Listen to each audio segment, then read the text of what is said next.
Siapa sih Senterian yang tidak kenal dengan seorang Narji? Seorang komedian kondang senior yang sudah puluhan tahun seliweran di televisi. Karir Bang Narji di dunia entertain sudah berada di puncak. Kemudian apa sih alasan Bang Narji memilih terjun ke politik? Kita langsung saja kulik tanya ke yang bersangkutan langsung. Karena sudah hadir di Studio Center Indonesia, Bang Narji. Halo, Assalamualaikum. Thank you Bang, seneng banget mau datang ke Center Indonesia Bang, welcome. Nggak sengaja tadi situ lagi lewat lu panggil, Bang podcast yuk. Ya ayo deh, daripada macet pulang. Ya udah gue kesini aja dulu, nungguin macet sebenarnya di sini. Nungguin macet, jadi nungguin macet ngobrol sama kita dulu gitu ya Bang. Ngisi waktu lah ya Bang ya. Apa ganjil genap Bang, nungguin ganjil genap beres? Enggak, gue sih ganjil genap tetap kena razia. Kenapa gitu? Umpamanya genap, gue udah pakai genap kena razia katanya, mukanya ganjil. Gitu. Waduh. Percuma gue ganjil genap itu kena terus gue. Oh gitu. Terus kalau misalnya pas lagi pakai ganjil kenanya kenapa tuh? Kalau lagi ganjil katanya, ya udah mobilnya genap, mobilnya ganjil, mukanya juga nyeremin, kena juga gue. Pokoknya ribet deh kalau gini. Astagfirullah. Bisa. Makanya gue kebanyakan kemana-mana jalan kaki. Oh gitu Bang. Karena emang pedestrian sekarang udah bagus Bang di Jakarta. Iya, karena gubernur yang kemarin keren tuh. Keren bener. Bini gue aja seneng banget jalan-jalan ke situ gitu kan. Apalagi kalau gue sekeluarga jalan-jalan sekarang di Sudirman, di pedestriannya itu, wah bini gue seneng banget dah. Gitu banyak ya, yang ngasih duit. Kok ngasih duit tuh? Nggak tega ngeliat keluarga gue katanya, ya ini keluarga jalan. Banyak nanya lagi, gerobaknya di mana Pak? Biasanya anak-anaknya di gerobak gitu. Emang beda komedian.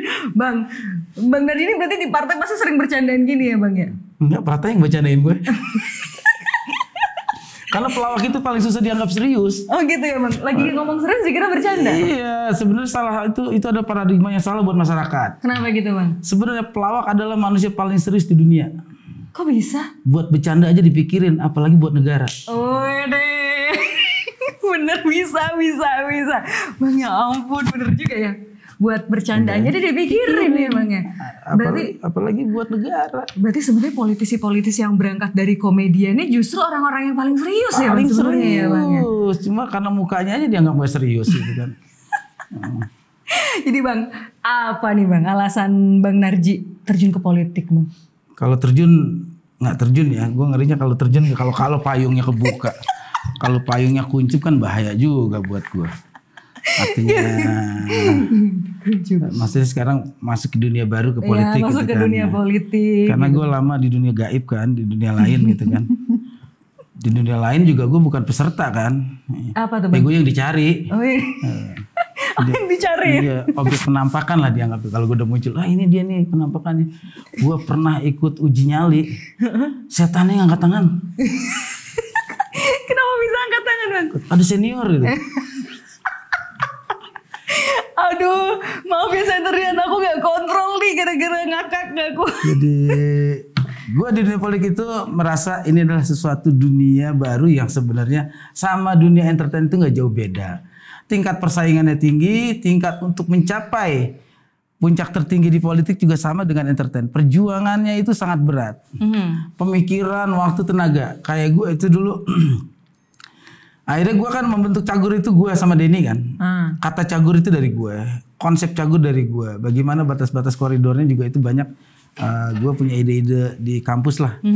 Nah, begitu gue masuk dunia politik gak jauh beda. Dunia hiburan sama dunia politik sama. Kerasnya sama. Sama-sama keras ya. Sama-sama keras. Jadi orang yang dari entertain ke politik dianggapnya ujuk-ujuk karena jual popularitas. Gak bisa. Contoh kita lihat dari Mbak Inul. Mbak Inul itu sampai puncak popularitasnya. Apa yang perjuangan dia lakukan di Pasuruan? Harus dirampok di tengah jalan. Nyanyi dari panggung ke panggung. Iya.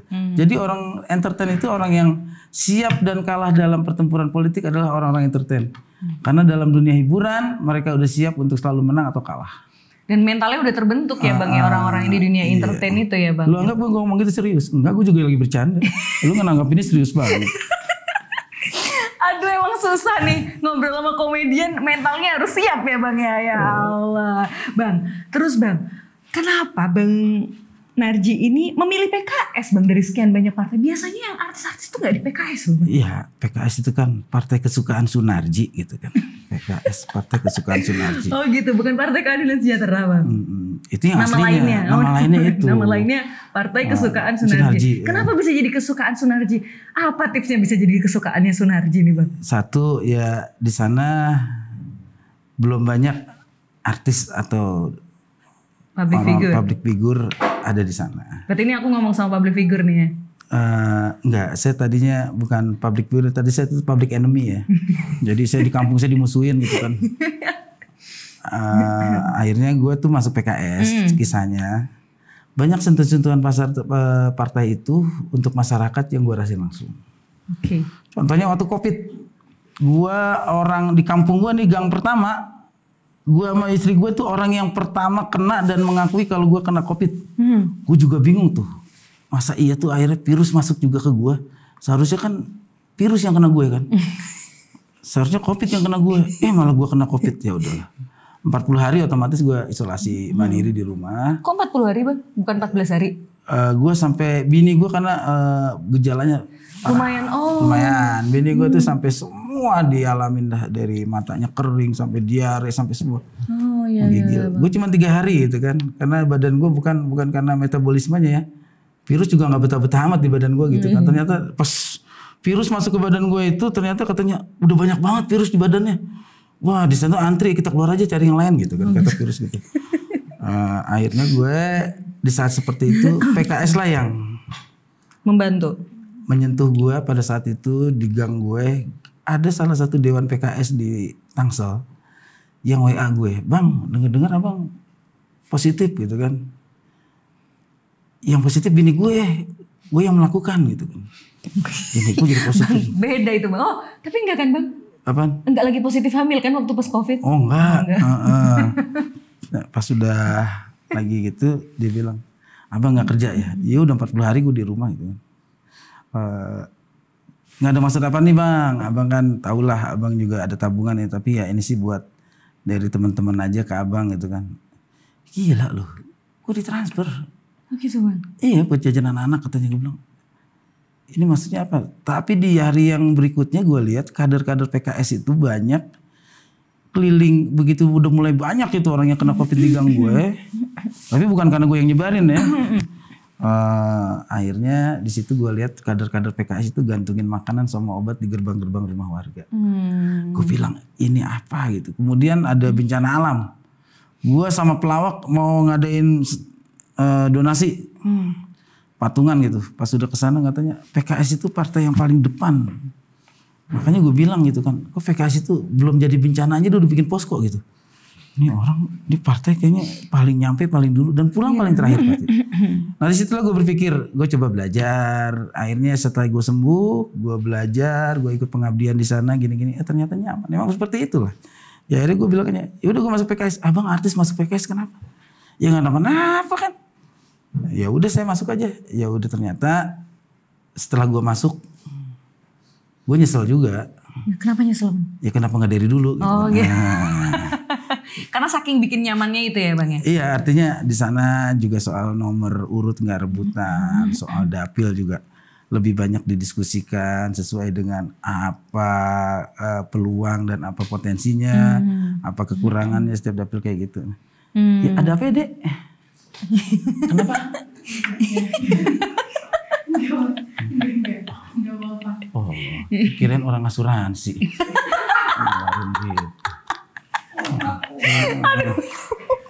Harusnya nih kita bikin panggung komedi ya Bang ya. Kayaknya Bang Narji ini bisa nih Bang stand up komedi kalau pas nanti lagi acara-acara Desak Adis ya Bang ya. Ya sebenarnya kalau untuk acara apapun juga sebenarnya pelawak itu yang paling siap ya. Artinya lu mau komedi dalam medan apapun juga itu dituntut harus siap. Jadi gue dulu sama Denny itu sama Wendy konsepin bahwa kita nih punya grup cagur. Tapi kalau secara perorangan kita diundang dimanapun juga di acara pun juga kita secara personal kita harus siap juga.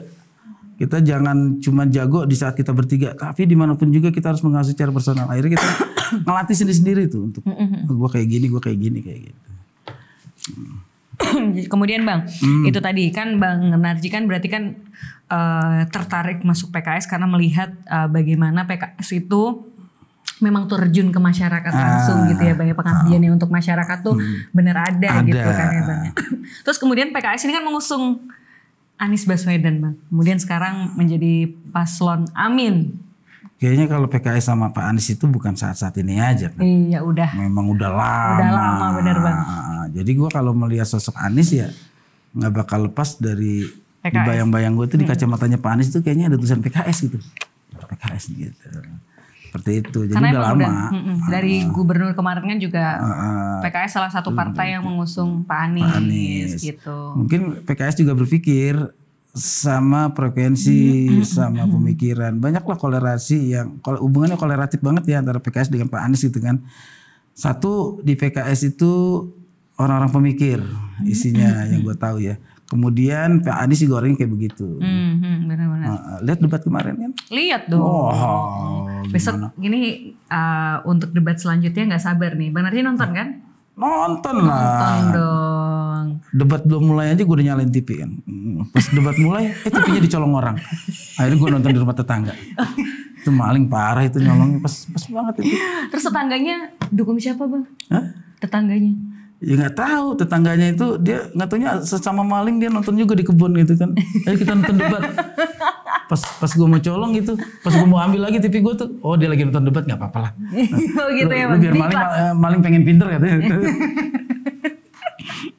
Jadi Bang, waktu pas Bang Narji memutuskan untuk, berarti kan tadi itu kan waktu pas pandemi ya berarti ya, mendapatkan bantuan dari PKS. Berarti Bang Narji ini terjun ke politik baru-baru ini ya Bang ya, belum lama ya? Ya sebenarnya gue sih buka aja ya. Iya. Tahun 2019 gue hampir jadi mau nyalek di PAN. Oke. Oke. Iya karena waktu itu gue mikirnya partai PAN. Gue ngambil kata belakangnya PAN kan. Karena PAN itu kolerasi sama gue kan. Tampan, mapan, terdepan gitu kan. Nah pada saat itu gitu kan. Asik bener Bang, tampan banget babang tampan ya Bang. Ya jangan bukan babang tampan juga kali. Masa ntar gue nyanyi.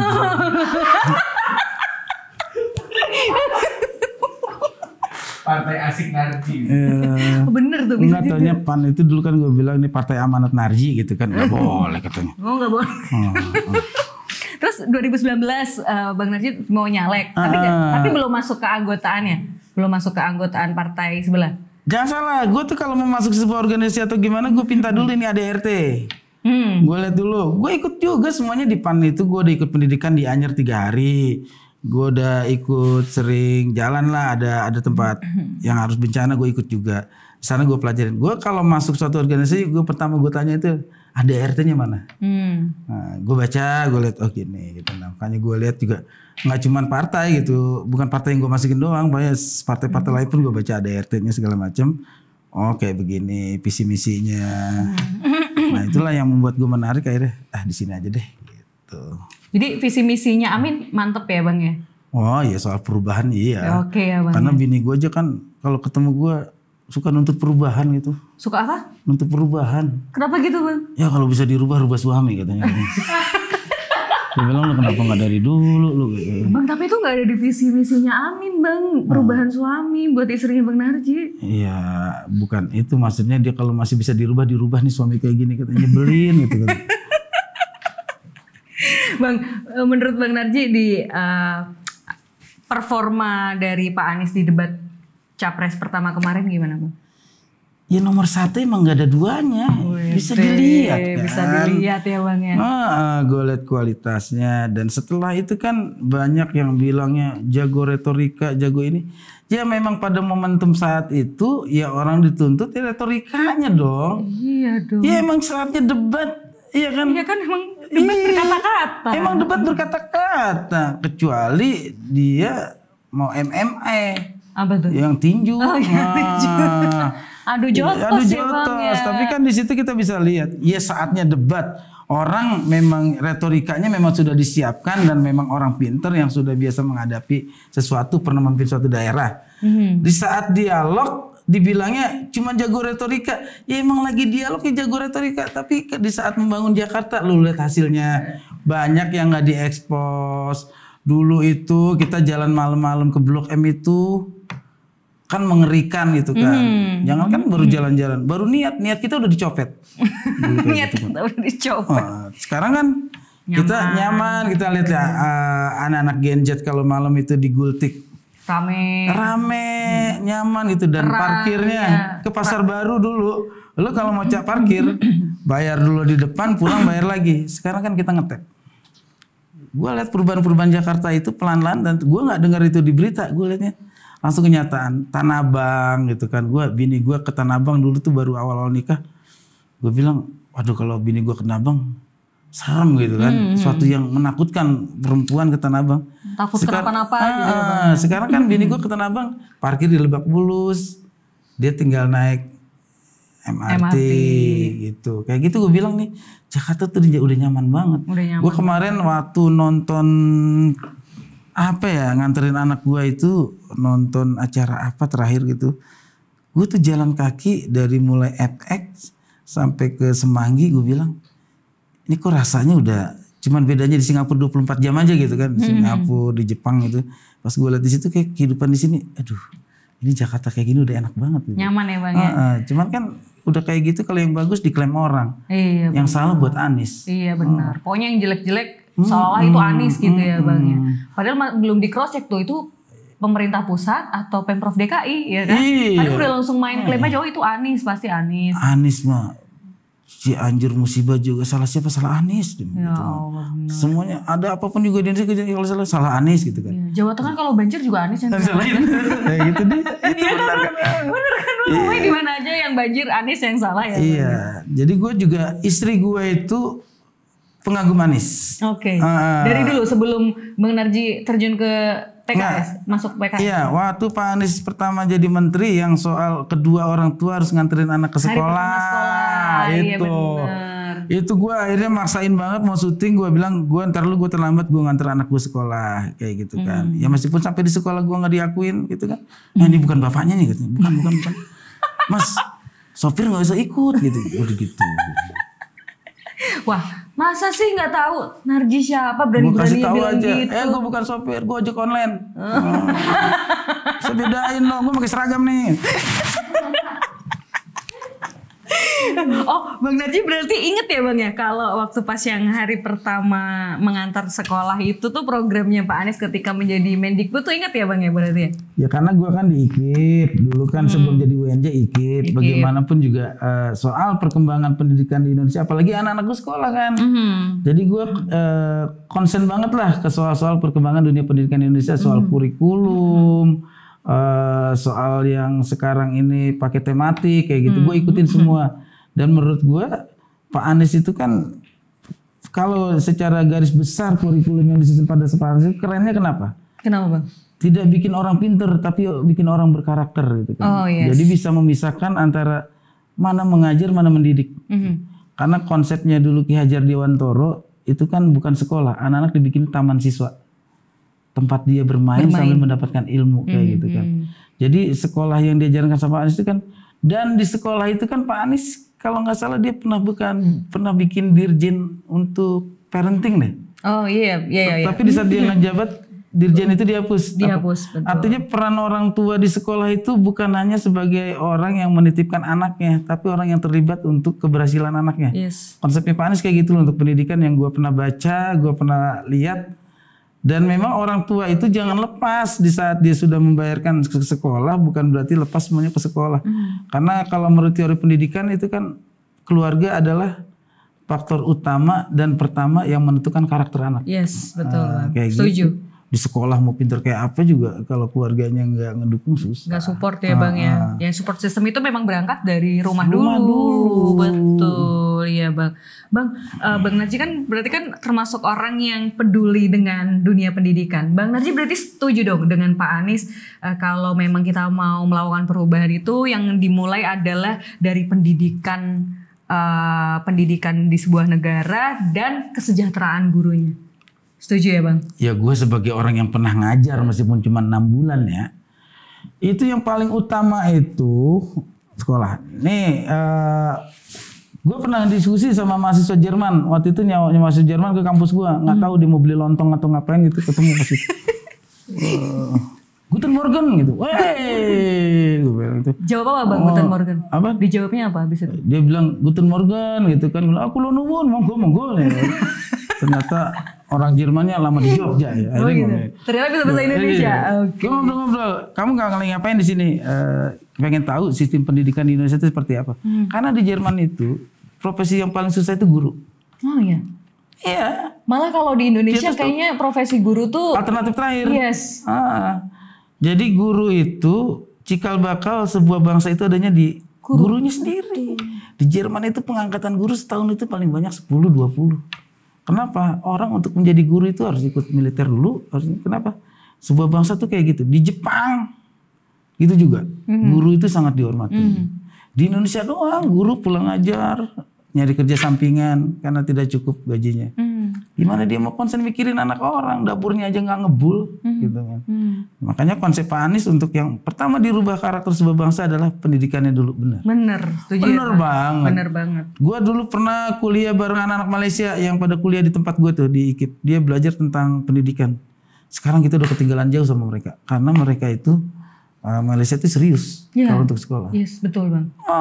Coba kalau kayak kita kan kita jalan di tempat gitu kan. Bahkan Pak Anies juga sempat menyatakan bahwa jangan dianggap anggaran untuk pendidikan itu adalah pengeluaran, tapi itu adalah investasi. Investasi jangka panjang. Lu daripada investasi bodong. Bener Bang. Investasi bodoh, apalagi investasi yang menikmati aparat doang ya Bang ya. Apalagi investasi yang sifatnya dinikmati sama kalangan atas. Iya betul. Sekolah gratis itu sudah harus cepat dilakukan karena sekarang itu kan tapi di Indonesia juga serba salah ya. Kenapa Bang? Di Indonesia serba salah. Mental masyarakatnya ini mungkin kelamaan dijajah Belanda kali ya. Kalau yang gratis-gratis itu nggak serius. Coba masyarakat Indonesia kalau udah digratisin merasa nggak memiliki loh. Sense of belongingnya gitu ya Bang. Bayar aja males-malesan apalagi gratis. Mentalnya udah siap juga belum anak-anaknya yang di rumah? Ya kita optimis lah. Nah optimis tapi harus ya ada itulah sistem. Pembangunan karakter itu yang tadi yang Bang Narji sampaikan itu.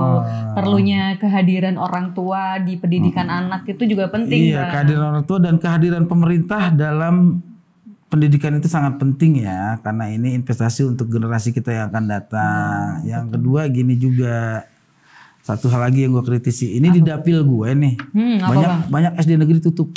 Kenapa bisa gitu Bang? Jadi yang gue udah temuin nih hampir ada 11 sekolah negeri tutup karena kehabisan siswa. Jadi mereka karena nggak ada yang daftar sekolah gitu Bang? Iya kan kasus itu rame. Ternyata di kampung gue sendiri di kabupaten ini di Kajen ada 3 sekolah yang tutup karena akhirnya siswanya harus dipindahin ke SD induk. Satu keberhasilan penekanan jumlah penduduk dari masa Orde Baru. Kemudian yang kedua itu punya uang sedikit anaknya dipindahin ke sekolah swasta. PR-nya berarti buat Pak Anies nanti, ini saya dari lapangan ya. Pak Anies dengerin nih saya ngomong di Pak Anies. Oke Pak, dengerin Pak. Ini Bang Narji. Ini saya nggak bercanda nih. Pelawak kalau udah serius lebih serius daripada orang yang benar nih. Iya benar. Pak Anies, berarti nanti saya pesan insya Allah Pak Anies harus terpilih tahun 2024. Adakan perubahan pendidikan di daerah tuh SD negeri tolong kualitasnya ditingkatkan, harus paling tidak sama dengan pendidikan swasta tingkat dasar. Karena anak-anak di kampung saya itu orang tuanya kalau punya uang lebih sedikit lebih baik menyekolah anaknya di swasta karena dianggap lebih berkualitas. Karena guru-guru yang di negeri itu dianggapnya pegawai negeri, kalau sudah menjadi pegawai negeri ngapain mengembangkan diri. Toh kenaikan jabatan sudah pasti tiap tahun. Gaji udah pasti. Tunjangan ada kayak gitu. Tolong SD negeri nih di daerah bersaing dong sama swasta. Nah, jangan sampai kehabisan murid. Kasihan tuh gedung-gedung udah dibangun tuh. Akhirnya dipakai uka-uka gitu kan. Uka-uka. Bang, by the way Bang Narji ini tadi nyebutin Kajen, berarti Bang Narji ini dapilnya Kajen ya? Iya. Untuk maju DPR RI, dapilnya mana? Silahkan Bang, nggak apa-apa sekalian promosi. Kabupaten Pemalang, Kabupaten Pekalongan, Kota Pekalongan, Kabupaten Batang. PKS nomor 7. Wah, makasih nih tempat ini nih, boleh promo tuh. Haji Sunarji. Boleh Bang. Ojo kelalen nih coblos ya. Iya.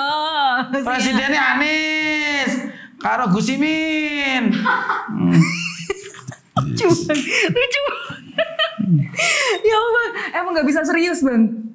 Bang Narji tadi serius apa enggak tuh? Gue mau serius aja percuma. Kenapa gitu? Gue mau akad nikah, gue udah serius kan. Penghulunya nganggap ini pengantinnya. Ya Allah. Gue udah mau serius dia mulai bercanda. Gue balas lagi, Bapak penghulunya. Bapak itu jadi penghulu itu pekerjaan paling gak enak, Pak. Kenapa? Bisa nikahin orang, gak bisa nikahin diri sendiri. Kayak tukang cukur nasibnya.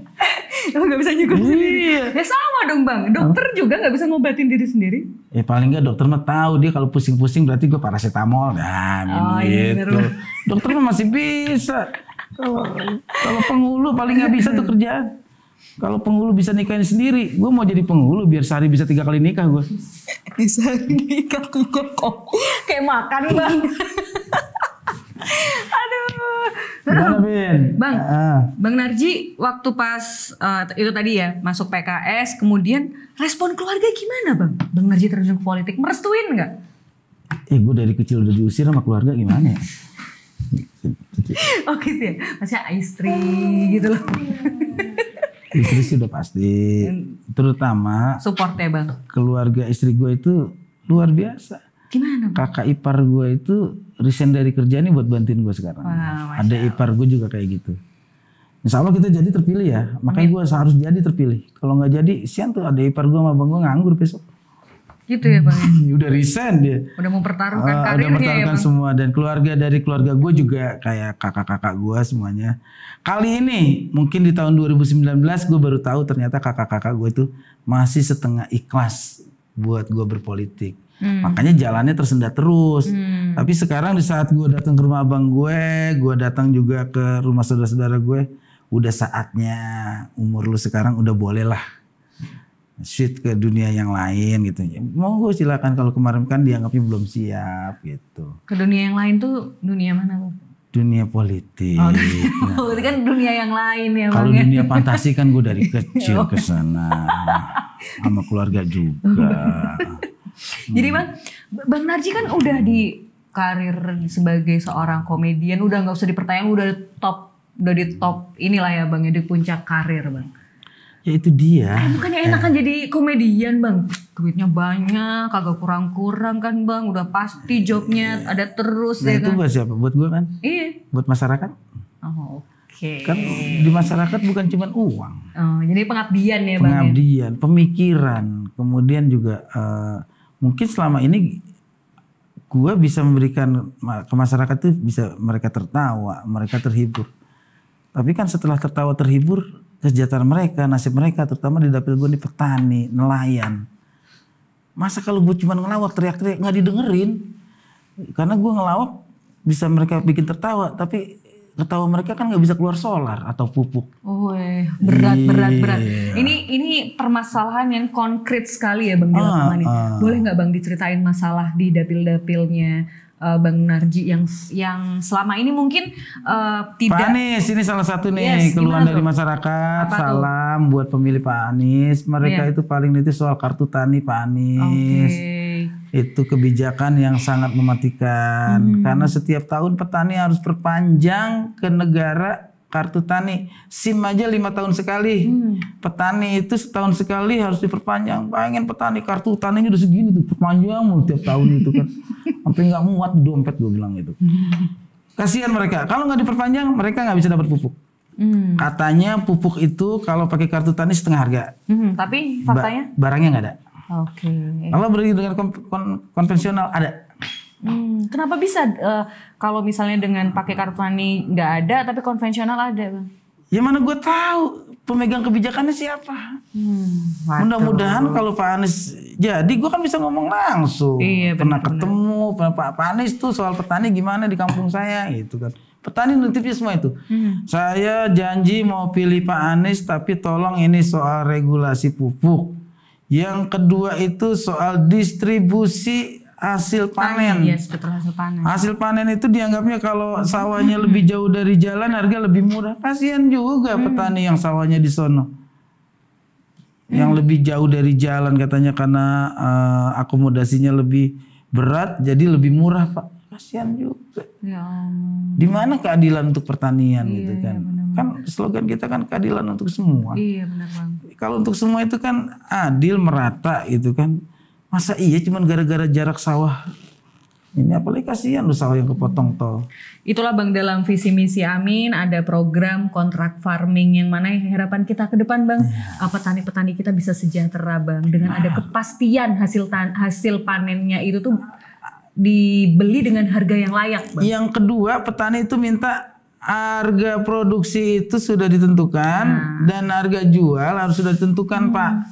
Jadi tidak ada lagi fluktuatif harga ini yang akhirnya yang menguntungkan itu para mafia di tengah jalan. Rantainya itu ya, Rantainya panjang itu. banget ya Bang ya. Tolong dah. Memang ya Bang benar. Dibilangnya dulu katanya nggak boleh ada penghijauan, nggak boleh ada ini di lapangan. Kenyataannya mereka yang enak memainkan itu. Duh Pak Anies please deh kalau pertanian deh. Soalnya mertua saya petani Pak Anies. Iya benar. Modal nanam padi itu 1 hektar itu 9 juta, panennya 6,5 juta Pak Anies. Ini masalahnya gimana? Setiap panen tekor gitu. Nah kemarin Vina juga habis ngobrol sama petani milenial Bang Narji. Dia juga menyampaikan keluh kesah itu juga bahwa petani kita hari ini tuh ya masalahnya di situ. Harga kopi sekilo dihargainya 4.000 itu kan tidak make sense ya Bang ya. Modalnya berapa, dibelinya berapa. Padahal kita beli kopi secangkir aja segitu Bang. Ya kan harga sekilo itu kita beli di warung kopi, di tempat ngopi sekali beli 40.000 ya kan Bang? Nah itu dia makanya itu. Regulasinya itu siapa sih yang itu? Makanya gue jaminan deh Pak Anies kalau Pak Anies bisa melakukan itu dalam setahun beres atau 100 hari kerja beres. Saya yakin dah di periode berikutnya gak usah pakai repot-repot deh. Gak usah kampanye. Gak usah kampanye Pak Anies. Karena keluhan setiap gue masuk ke dapil gue, cuman itu pasti tanya, Bang pupuk iki Bang, angel tenan iki, cari pupuk. Yang wis sudah datang ke sono ke sini orang nana gitu. Aduh itu gue mikir, iya ya. Gue pikir sekarang coba yang lagi heboh. Apa Bang? Cabe sekarang ini. Oh iya harganya sama kayak daging, mahal banget. Iya gue bilang, bini gue sampai nyair pakai cabe-cabean bener. Gimana caranya nyair pakai cabe-cabe? Iya karena itu harganya lebih stabil kata bini gue. Cabe turun naik nggak jelas nih ya. Kalau cabe-cabean stabil itu ya, apalagi yang online katanya. Udah segitu ya. Waduh. Tadi gue lihat tuh berita ya, di Banten itu sampai ada operasi cabe murah. Gue bilang ini apakah selalu kenaikan harga itu dilakukan dengan operasi pasar? Bukan itu solusinya. Regulasinya yang jelas, ada hukum yang jelas. Nah itu makanya kayak soal cabai naik sekarang sampai 120.000 sekilo. Petaninya menikmati nggak? Enggak. Hah? Enggak. Petaninya tetap dapatnya harganya dibelinya murah hasil panennya. Iya. Itu nggak adil Bang itu buat mereka. Dia. Kemarin waktu kasus gula. Yang gula langka itu. Gula langka itu kan, aduh gila. Untung kata bini gue, untung suami gue manis gitu kan. Jadi udahlah ya nggak usah pakai gula ya. Kalau makan ngeliat ayah aja gitu kan. Aduh. Itu serius nggak Bang? Ya gue suruh berobat bini gue. Nah BPJS-nya berlaku buat dokter mata nggak? Bang, iya Bang, itu benar banget. Jadi masalah pertanian, masalah negara kita di sektor pertanian ini bukan masalah yang sepele gitu Bang. Harus dipikirkan pemerintah dan negara memang harus hadir Bang untuk mengatur regulasi itu. Gue kemarin studi karena kebetulan YouTube gue isinya kontennya tentang pertanian. Gue akhirnya dapat brand ambassador. Akhirnya gue diajak keliling tuh pertanian Jepang, pertanian Malaysia. Di sana pemerintahnya turun dari hulu ke hilir. Petani di sana disubsidi. Jadi harga beras segitu. Yang beli beras dari petani itu pemerintah. Jadi berapapun harga yang dijual di pasaran, petani nggak pernah rugi. Makanya itu konsepnya Pak Anies benar. Konsepnya Pak Anies waktu pas di Jakarta kontrak farming itu. Kontrak farming itu. Jadi pemerintah yang ngebayar. Pemerintah yang ngebayar hasil tani. Akhirnya anak-anak muda sekarang nih mata rantai putus loh. Iya. Jarak petani yang sekarang dengan yang milenial ini, petani yang sekarang ada ini paling muda itu rata-rata umur 45 tahun. Bayangin kolesterol mulai tinggi. Masih pada nyangkul gitu kan. Seharusnya muda-muda. Dan udah gak lagi berpikir besok bahwa pemuda itu berpikir bahwa petani itu harus nyangkul, harus kotor-kotoran. Enggak. Iya benar. Di Jepang bisa bertani di apartemen. Aku juga mau Bang nanti kalau kontrak farming sudah diberlakukan secara skala nasional, aku mau juga bertani Banyak duitnya Bang kalau misalnya kita emang pemerintah mau hadir tuh kita nggak kekurangan lahan, kita negara agraris. Masa iya kita dengan begitu luasnya lahan pertanian kita impor Bang. Waduh, impor hasil tani ya kan. Malu lu kita sama Malu Vietnam. loh Bang. Vietnam masa udah bisa naruh beras di kita. Masa kita segini luasnya kan, kita katanya Kusplus kan tongkat kayu dan batu jadi tanaman gitu kan. Apapun yang kita tumbuh, kita tanam itu tumbuh. Jangankan ditanam, zaman gua kecil nih ya, waktu warga itu belum pada punya kloset banyak, makan kecapi. Itu di mana ada pohon kecapi, itu berarti di situ dulunya ada orang pup. Beneran. Itu real ya Bang? Real, berarti kenapa saking suburnya tanah Saking kita. suburnya. Kita itu belajar, kita dijajah karena kita subur. Iya benar banget. Itu dia aja. Itu alasan mereka nggak betah di negara kita Bang. Subur negara kita. Negara yang subur kok impor. Aduh. Itu kan. Negara yang katanya gimah repah lo jenawi, kok masalah pupuk aja susah gitu kan. Gue sih berharap banget Pak Anies. Ini harapan dari petani-petani yang ada di Pemalang, Kabupaten Pekalongan, Batang, Kota Pekalongan. Itu Pak Anies. Yang mereka harapkan itu. Akhirnya anak muda itu sekarang berpikir praktis. Bang, daripada tani, ini yang mendingan jadi YouTuber. Gitu ya Bang ya? Ngomongnya ngapak gitu? Ya sebagian emang begitu. Jadi, berarti orang-orang di dapilnya Bang Narji juga banyak yang cita-cita jadi YouTuber sekarang ya Bang ya? Iya, artinya paradigma mindset masyarakat itu sekarang udah cepat berubah lah. Sebenarnya jadi petani itu kalau memang kita serius, pemerintahnya serius, insya Allah bangsa kita ini apa-apa nggak impor, kita ekspor lah. Amin. Loh, Pak Anies waktu jadi gubernur DKI udah ekspor beras loh Bang. Dari hasil kontrak farming itu ekspor ke Arab Saudi beras. Ya kita berharapnya sih ini bisa diterapkan skala nasional supaya petani-petani dari seluruh daerah bisa merasakan. Gue pernah diundang tuh sama Dinas Pertanian Peternakan DKI untuk acara panen raya se-Jakarta. Wah, itu di eranya Pak Anies kan? Berarti? Pak Anies, gue bingung petaninya di mana? Ngatanya di kolong tol bisa bertani gitu. Coba Pak Anies udahlah, jangan cuma di Jakarta dibikin gitu. Si Indonesia Pak Anies. Aduh udahlah. Gue pengen buruan 14 Februari. Nggak sabar ya Bang ya. Bener banget. Sama Bang juga nggak sabar Bang. Kalau permasalahan nelayan Bang? Solar. Solar ya Bang ya? Solar sama dia itu pekerja bertaruh nyawa. Dia yang nggak pernah bisa memprediksi kapan dia bisa melaut atau enggak. Kemudian yang jadi PR buat mereka itu kadang-kadang masalah keamanan di saat dia banyak nelayan-nelayan luar itu yang dengan alat lebih canggih itu ngambil ikan di kita itu bisa hasilnya lebih maksimal daripada kita. Itu laut-laut kita loh. Masih ketemu nelayan-nelayan dia bilang kalau kita udah ketemu dengan nelayan asing, aduh mereka jaringnya lebih canggih, ininya lebih canggih. Nelayan kita itu kalau udah mulai akhir tahun sampai awal tahun nggak bisa ngelaut kan.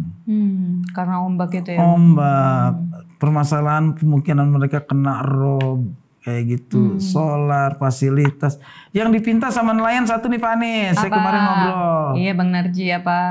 Asuransi nelayan itu tolong dipastikan regulasinya. Jangan cuman omdo, jangan cuman sekedar kartu. Siap. Tapi itu dibuktikan bahwa itu sangat berfungsi. Karena yang mereka butuhkan itu di saat mereka tidak melaut, itu bisa digunakan juga untuk kelangsungan hidup mereka selama 4 bulan.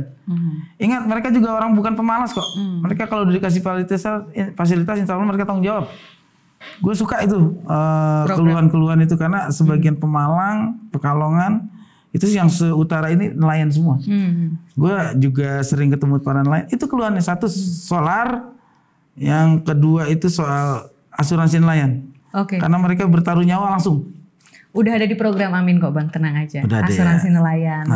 Benar kan? Emang harus diterapkan skala nasional. Pak Anies emang harus jadi presiden Bang. Supaya semua pekerjaan berhak sejahtera Bang. Iya kan Bang, mau dari petani, nelayan, bahkan dari industri kreatif juga. Kalau di industri kreatif apa nih Bang yang harus dibenahi Bang? Ada nggak Bang? Ya mungkin kalau itu lebih banyak kerambu-rambunya diperketat ya. Gimana juga kita bangsa timur loh. Benar. Soal ini juga maksudnya netizen kita ini kan netizen yang lagi pada belajar gitu kan. Jadi ngomong itu pisah antara otak, hati sama jari gitu kan. Harus ada regulasinya juga. Jangan sampai sosmed itu akhirnya menjadi pemecah belah dari hal yang kecil gitu kan. Contoh, kita bolehlah sosmed itu kita jadikan sarana untuk menyuarakan isi hati kita. Tapi juga jangan sampai yang sifatnya menghujat atau gini. Contoh yang hal kecil yang gue terjun juga itu untuk para supporter bola gitu kan. Kok penggiringan opini, siapa yang benar siapa yang salah gitu kan.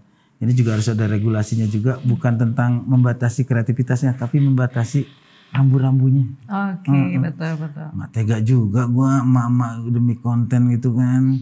Dasteran, ngonten gitu. Gue bilang, aduh kasihan juga bapak-bapak nggak bisa dasteran kan. Bapak-bapak nggak ngonten. Aduh Bang Narji. Jadi Bang Narji ini sibuk kampanye di Dapil, tapi masih syuting juga ya Bang? Iya, kalau ada bintang tamu yang harus gue ambil gitu kan. Tapi gue fokus banget di sana karena gue pikir ini bukan sesuatu hal yang harus main-main lagi ngerjainnya. Politik ini serius. Dikerjakan serius ya Bang ya? Apalagi ini kan menyangkut negara. Menyangkut negara, betul. Karena jadi RT aja kan menyangkut negara. Betul. Apalagi DPR RI. Betul. Gue harus mewakili paling tidak 100.000 perut manusia yang nanti memilih gue. Paling tidak segitu kan. Dapil gue itu sekitar 3 juta jiwa pemilih. 3 juta jiwa, oke. Dari Bismillah, dengan begitu gue harus berpikir bahwa itu menjadi tanggung jawab gue gitu kan. Bukan untuk mencari kesenangan pribadi atau kemana. Untuk pribadi gue udah senang banget. Udah selesai lah ya Bang ya. Dengan kesenangan pribadi ya Bang ya. Apa sih Allah yang belum ngasih ke gue. Gue minta bini dikasih cakep. Iya bener. Gak ada yang tidak mengakui kecakapan bininya Bang Narji ya. Cuman kalau untuk kesehatan matanya mungkin diragukan gitu. Kenapa gitu? Iya dia mau sama gue kan. Apa waktu kenalan sama gue madep belakang gitu kan. Nah itu dia yang seharusnya. Gue tuh udah bersyukur ya. Gue minta anak waktu itu. Gue pengen punya anak laki-laki gitu kan. Cerdik, lincah gitu. Dikasih 3. Tiga-tiganya gesit lagi kan. Iya gesit. Dia pulang niru bapaknya gesit juga. Pulangnya pukulin gue bertiga gitu kan. Terus gue minta apa lagi gitu. Gue dulu bayangan gue tuh gue jadi guru masuk IKIP. Pengen punya rumah ukuran 36 gitu kan. 36 ya gak pakai B ya. Kalau 36 gue kan gede gitu kan. Bingung juga gitu. Rumah 36, kalau 36B berarti di hook gitu kan. Dengan punya motor 1 gitu, bini gue juga punya motor. Gue pulang ngajar, pagi ngajar di sekolah, sore ngajar ngaji gitu kan. Hayalan gue kayak gitu simpel. Tapi Allah kan ngasih lebih baik dari yang gue pinta. Yes, benar. Pada saat itu gue dikasih rumah yang jauh lebih layak dari itu. Kemudian juga ya Allah, waktu itu gue mintanya ya Allah pengen punya 2 motor aja. Allah ngasihnya mobil. Ya kan? Ya Bang, alhamdulillah ya Bang ya. Alhamdulillah. Sekarang makanya gue bilang, gue pengen nyalek ini untuk membuktikan ke masyarakat. Insya Allah gue jadi caleg jauh dari yang lu harapkan dari seorang caleg. Oke. Gitu aja, simpel sih. Niat baik ya Bang ya. Niat baik. Untuk mengabdi ya Bang ya. Mengabdi. Bermanfaat ya Bang ya. Dan sekarang jangan khawatir buat para pemilih. Ada sosmed. Lu kalau ngontrol apa-apa udah nggak bisa lewat jalur hukum gini, ada sosmed sekarang sih, ramein aja. Apa yang gue janjiin nanti nggak terwujud di saat gue terpilih, serang aja sosmed gue. Itu kan lebih gampang, ada kontrol juga. Siap Bang, siap. Siap.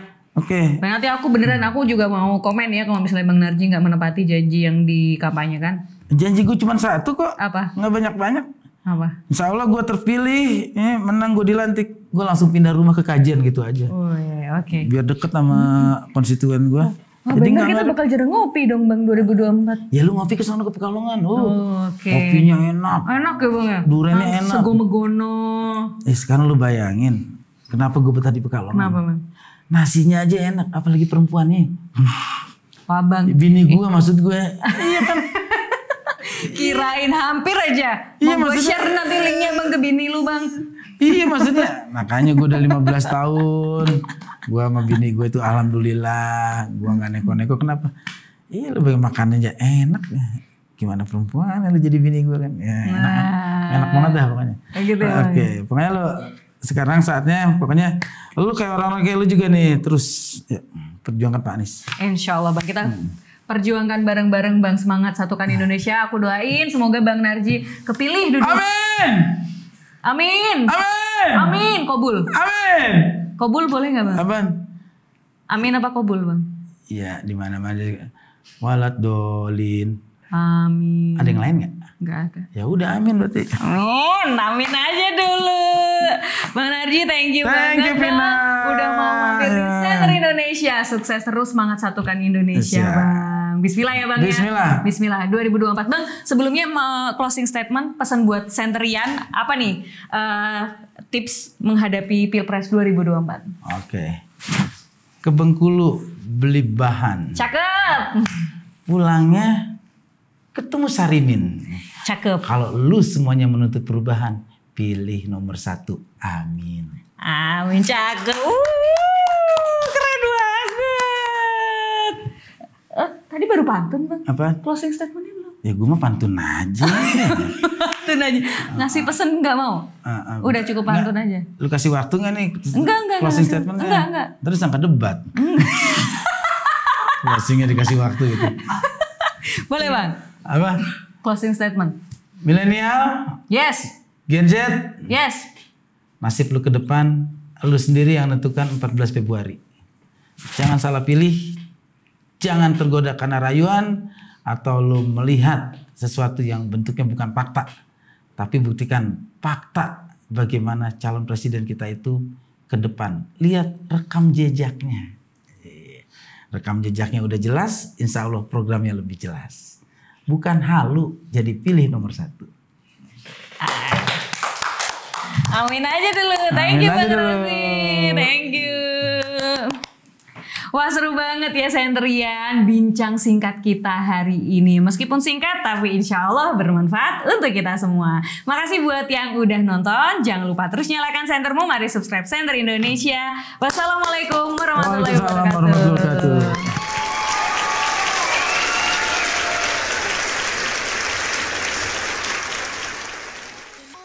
Bersama Center Indonesia kita ikut jadi supporter timnas Amin Anies Muhaimin yuk Centerian. Nah, kamu bisa beli merchandise eksklusif bareng Center Indonesia loh di Tokopedia atau Shopee. Link pembeliannya ada di kolom description ya. Saat ini tersedia 2 warna, ada warna hitam nih dan abu-abu pastinya. Makin keren, makin semangat dukung Anies Muhaimin bareng Center Indonesia. Jangan sampai nggak ikutan bareng Center Indonesia ya. Thank you.